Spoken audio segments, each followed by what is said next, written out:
बुजुर्ग और आलिम, जो अपनी रातों की इबादत के लिए मशहूर थे, एक रात गहरी नींद में थे।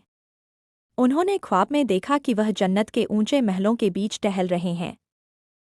वहां उन्होंने एक ऐसा महल देखा जिसकी चमक सूरज से भी तेज थी।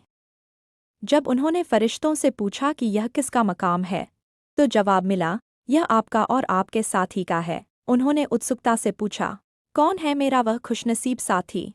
फरिश्तों ने एक नाम लिया, अहमद कसाई। बुजुर्ग की आंख खुल गई और वह सोच में पड़ गए कि एक खूनखच्चर का काम करने वाला कसाई उनका साथी कैसे हो सकता है। अगले दिन सूरज निकलते ही बुजुर्ग उस कसाई की तलाश में निकल पड़े। वह शहर के सबसे भीड़-भाड़ वाले बाजार पहुंचे जहां गोश्त की महक और चाकुओं की आवाज गूंज रही थी। वहां उन्होंने देखा कि एक गठीले बदन का शख्स बड़ी मेहनत से गोश्त काट रहा था। उसके कपड़े खून से सने थे और वह पूरी तरह अपने काम में मगन था।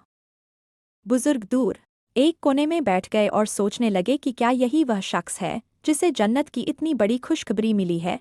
उन्हें इसमें कोई रूहानियत नजर नहीं आ रही थी। बुजुर्ग ने गौर किया कि अहमद कसाई के पास ग्राहकों की भीड़ लगी थी। एक गरीब औरत आई और उसने बहुत कम पैसों में गोश्त मांगा। अहमद ने बिना किसी चिड़चिड़ाहट के सबसे अच्छा गोश्त उसे दे दिया। बुजुर्ग ने देखा कि वह नापतोल में इतना पक्का था कि तराजू का कांटा जरा भी इधर-उधर नहीं होता था।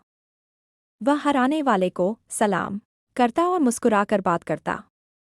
बुजुर्ग को उसकी ईमानदारी तो पसंद आई, लेकिन उनके दिल ने कहा कि जन्नत में साथ रहने के लिए सिर्फ ईमानदारी काफ़ी नहीं, कुछ और भी है जो छिपा हुआ है।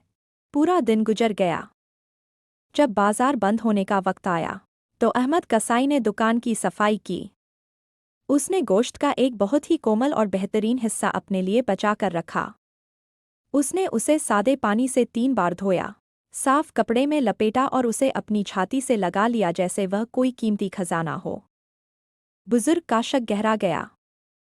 उन्होंने सोचा, जरूर यह शख्स इस गोश्त को लेकर कहीं जाता है। शायद यही इसके रहस्य का रास्ता है। वह चुपचाप गलियों में उसका पीछा करने लगे। कसाई शहर की तंग और अंधेरी गलियों से होता हुआ एक पुराने और जर्जर मकान के सामने रुका। घर की दीवारें गिर रही थीं और दरवाज़ा पुराना था। कसाई ने बहुत धीरे से दरवाज़ा खोला ताकि आवाज़ न हो। बुजुर्ग खिड़की के पास दुबक कर बैठ गए। उन्होंने देखा कि घर के अंदर सिर्फ एक छोटी सी डिबरी मिट्टी का दिया जल रही थी।